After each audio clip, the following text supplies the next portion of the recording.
आज मैं पेंडेमोनियम नामी एक हॉरर मिस्टीरियस मूवी एक्सप्लेन करने जा रहा हूँ।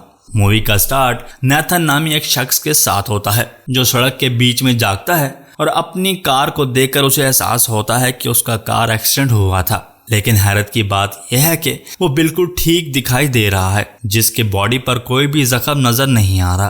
थोड़ी देर बाद उसने करीब ही डैनियल नाम के एक और आदमी को देखा, जिससे पता चलता है कि डैनियल मोटरसाइकिल पर सवार था जब वो नेथन की कार से टकरा गया और पहाड़ से नीचे गिर गया और उसके जिस्म पर भी कोई जख्म नहीं है। जो उन दोनों को यह बात काफी हैरान कर देती है। वो याद करने की कोशिश करते हैं कि वो अपनी गाड़ियों से कैसे निकले, लेकिन उन्हें कुछ याद नहीं है। डैनियल ने कहा कि वो मर चुके हैं और ये बाद की जिंदगी है, लेकिन नेथन इस पर यकीन नहीं करता और उसे बकवास बंद करने को कहता है। उसके बाद वो गाड़ी को चेक करने जाता है, जो कि पूरी तरह से उल्टी है। जैसे ही वो अंदर झांकता है उसे अपनी डेड बॉडी नजर आती है, जिससे वो सदमे में चला जाता है। दोनों आदमी खौफजदा होने लगते हैं और समझते हैं कि वो रियल में मर चुके हैं। डैनियल का कहना है कि उसकी बीवी ने उसे मोटरसाइकिल के बारे में खबरदार किया, लेकिन उसने एक नहीं सुनी। वो उसके लिए अपने प्यार का इजहार करता है और कहता है कि उसे याद करेगा, जबकि नेथन ने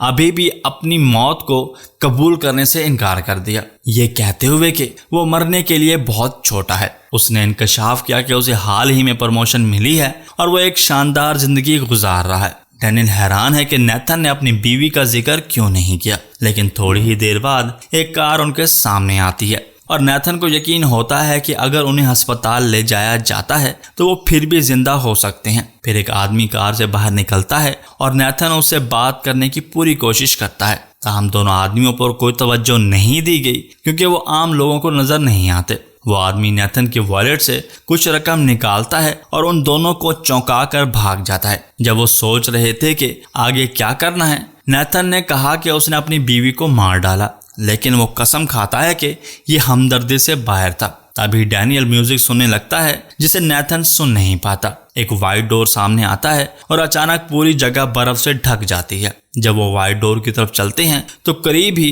रेड कलर का डोर भी नजर आता है। नेथन रेड डोर से खौफनाक चीखें सुनता है जो डैनियल को सुनाई नहीं देता। ये देखकर दोनों को लगा कि वाइट डोर जन्नत का दरवाजा है, जबकि रेड डोर जहन्नुम की तरफ ले जाना चाहिए। इसका मतलब है कि नेथन अपनी बीवी का मर्डर करने के लिए जहन्नुम में जा रहा है। वो ये कहता है कि वो शदीद बीमार थी और मरना चाहती थी, लेकिन डैनियल ने कहा कि उसे इस बात का फैसला करने का कोई हक नहीं है। वो सिर्फ वाइट डोर से जन्नत में जाना चाहता है। नेथन अचानक से उसे एक तरफ धकेल कर अकेले वाइट डोर से इंटर होने की कोशिश करता है, लेकिन कुछ नहीं होता। ये देखकर डैनियल का कहना है कि अगर वो जन्नत में जाना चाहता है तो उसे बिहेव ठीक करना चाहिए। उसके बाद नेथन ने डैनियल से गलत मोटरसाइकिल चलाने पर माफी मांगी और उसका ये भी कहना है कि वो सड़क पर खेलती एक छोटी लड़की से भी परेशान था। दोनों एक दूसरे को गले लगाते हैं। डैनियल फिर वाइट डोर के अंदर जाने की कोशिश करता है, लेकिन कुछ नहीं होता और वो जल्द ही चीखने की आवाजें सुनने लगता है। तभी एक छोटी बच्ची उनके पास आई और पूछा क्या उन्होंने उसकी मां को देखा। तो पता चला ये वही लड़की है जो डैनियल ने पहले देखी थी और वो भी चल बसी है। वो बताती है कि उसे एक मोटरसाइकिल ने टक्कर मारी थी और उसके बाद क्या हुआ उसे याद नहीं। ये सुनकर डैनियल घबराने लगता है और कहता है कि ये एक्सीडेंट था क्योंकि वो थोड़ा नशे में था, लेकिन नेथन का कहना है कि ये मर्डर था क्योंकि उसकी लापरवाही ने एक इनोसेंट बच्ची की जिंदगी को खत्म कर दिया। उसके बाद दोनों एक साथ इंटर होने की उम्मीद में छोटी लड़की को वाइट डोर की तरफ जाने को कहते हैं, लेकिन वो उन दोनों की बात मानने से इनकार करके चीखना शुरू कर देती है। आखिर में डैनियल उसे घसीटता है और वाइट डोर के अंदर फेंक देता है, जहां वो फौरन गायब हो जाती है। उसका मतलब है कि वो जन्नत में एक्सेप्ट कर ली गई है, लेकिन वो दोनों नहीं। कोई और चॉइस ना होने के बाद दोनों अपनी किस्मत को कबूल करने और रेड डोर में इंटर होने का फैसला करते हैं। डैनियल जाने वाला पहला शख्स है और वो फौरन दूसरी तरफ से गायब हो जाता है। जब नेथन की बारी आती है तो वो एक बार फिर अपने आप को जस्टिफाई करने लगता है और कहता है कि उसकी वाइफ डिप्रेस थी, लेकिन जब वो बड़बड़ाता रहता है अचानक एक बड़ा मॉन्स्टर आता है जो उस पर हमला करने के लिए तैयार होता है, जिससे वो डर जाता है और वो रेड डोर यानी जहन्नुम में पहुंच जाता है। नैथन डैनियल को कहीं नजर नहीं आता, लेकिन वो बहुत सी आत्माओं को जमीन पर बेहोश पड़ा देखता है। उसके बाद वो जीन नामी एक छोटी लड़की से मिलता है। जब वो उसका हाथ पकड़ता है तो उसे लड़की के पहली जिंदगी के सीन नजर आने लगते हैं। फ्लैशबैक में हम जीन को अपने कमरे में देखते हैं। उसे सोने में परेशानी हो रही है क्योंकि उसके पेरेंट्स दूसरे कमरे में लड़ रहे हैं। माँ जीन की मदद करना चाहती है, लेकिन बाप किसी वजह से खौफजदा है। अपने पेरेंट्स के आर्गुमेंट से तंग आकर वो अपने कमरे में शोर को खत्म करने के लिए म्यूजिक चलाती है। अगले सीन में जीन अपने थेरेपिस्ट के साथ सेशन कर रही है। जब थेरेपिस्ट पूछता है कि उसने अपनी बहन के साथ क्या किया तो छोटी बच्ची खामोश रहती है। और नेक्स्ट सीन में जब जीन जागती है फिर वो अपने पेरेंट्स के कमरे में जाती है जहाँ उसके पेरेंट्स की डेड बॉडीज जमीन पर पड़ी होती हैं। लेकिन जीन बिल्कुल भी खौफजदा नहीं है और अपनी माँ को किस करती है और कुछ देर बाद ही वो कुछ सैंडविच बनाकर बेसमेंट में चली जाती है। वह खौफनाक आदमी से मिलती है जिसे वो टोनी द मॉन्स्टर कहती है। जैसा कि जीन उसे खाना खिलाती है, उसने इंकशाफ किया कि उसके पेरेंट्स मर चुके हैं। वो अब उसके साथ ऊपर वाले पोर्शन पर रह सकता है। टोनी ऊपर आता है और अपनी जिंदगी में पहली बार सूरज की रोशनी को देखकर बहुत खुश होता है। उसके बाद वो साफ सुथरे कपड़े पहनकर रूम में एंटर होता है जहाँ पेरेंट्स की डेड बॉडीज अभी तक पड़ी हैं। फिर वो मिरर में देखती है और बताती है कि वो कितनी अट्रैक्टिव है। टोनी भी खुद को मिरर में देखने की कोशिश करता है, लेकिन वो ऐसा नहीं कर पाता। उसका मतलब यह है कि वो रियल लाइफ में मौजूद नहीं है, वो सिर्फ जीन के इमेजिनेशन में है। दोपहर को दोनों डाइनिंग रूम में जाते हैं और फिर से सैंडविच खाना शुरू कर देते हैं। वो अपने हॉबीज और इंटरेस्ट के बारे में बातें करते हैं। तभी एक डिलीवरी मैन उनके दरवाजे पर आता है और एक पैकेज साथ लाया है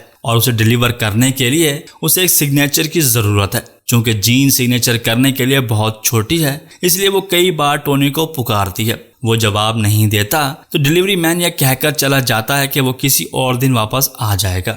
उसके बाद जीन डाइनिंग टेबल पर जाती है, लेकिन उसे रियलाइज होता है कि टोनी चला गया है। वो उसे घर में ढूंढती है, लेकिन उसे कहीं नहीं मिलता। आखिर में वो उसे अपने फादर की बॉडी को खाते हुए पाती है। टोनी नहीं चाहता कि वो उसे इस तरह देखे, इसलिए वो दरवाजा बंद करने के लिए चीखता है। शाम को जीन अपनी छोटी बहन क्लेयर के पास जाती है जो ड्राइंग रूम में मसरूफ है। वो माँ के बारे में पूछती है, लेकिन जीन कहती है कि टोनी ने उनके पेरेंट्स का मर्डर किया है। वो मजीद बताती है कि टोनी दोबारा भूखा है और उसे भी खाना चाहता है। क्लेयर यह सुनकर खौफजदा हो जाती है, लेकिन जीन उसे यकीन दिलाती है कि ये एक पेनलेस होगा। उसके बाद वो अपनी छोटी बहन को तंदूर में डालती है, ये कहते हुए कि ये जल्दी खत्म होने वाला है। कुछ ही सेकंड्स बाद क्लेयर चीखना शुरू कर देती है, जबकि जीन किचन से निकलकर खुशी से गाना गुनगुनाती है। उसके बाद यह सीन जहन्नुम में वापस आ जाता है जहाँ नैथन खौफ से कांपता है। कुछ ही सेकंड्स बाद वो अपनी माँ के साथ एक छोटी लड़की से मिलता है।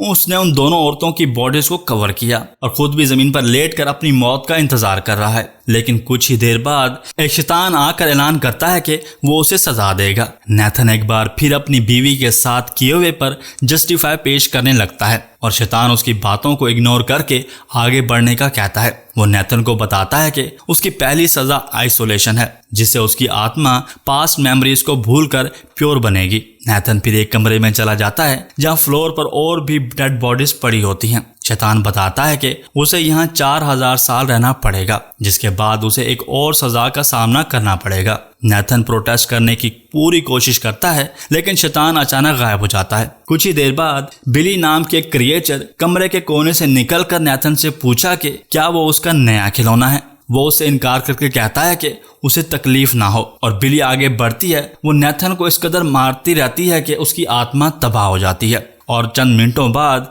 शैतान कमरे में आता है और बिली को डांटता है कि वो उसकी वजह से बहुत सी जानें खो रहे हैं। जहन्नुम के रूल्स के मुताबिक एक बार जब किसी आदमी की आत्मा तबाह हो जाती है तो वो दूसरी जिंदगी में दोबारा जन्म लेते हैं। शैतान कहता है कि नैथन एक लानती आत्मा थी जिसका मकसद दोबारा जन्म लेना नहीं था। उसका मतलब है कि वो एक दज्जाल के तौर पर पैदा होगा जो जमीन पर तबाही मचा देगा। जमीन पर हम नैथन को एक बार फिर से जन्म लेते हुए देखते हैं। शैतान फिर सजा के तौर पर बिली का सर काट देता है, लेकिन उसे यकीन दिलाता है कि ये कल दोबारा बढ़ेगा। वो डिमांड करता है कि सिचुएशन को ठीक किया जाए और नैथन की आत्मा को जहन्नम में वापस कर दिया जाए। जैसे ही फिल्म खत्म होती है, हम देखते हैं कि बिली न्यूबॉर्न बेबी के रूम में इंटर होती है अपनी जिंदगी को खत्म करने के लिए।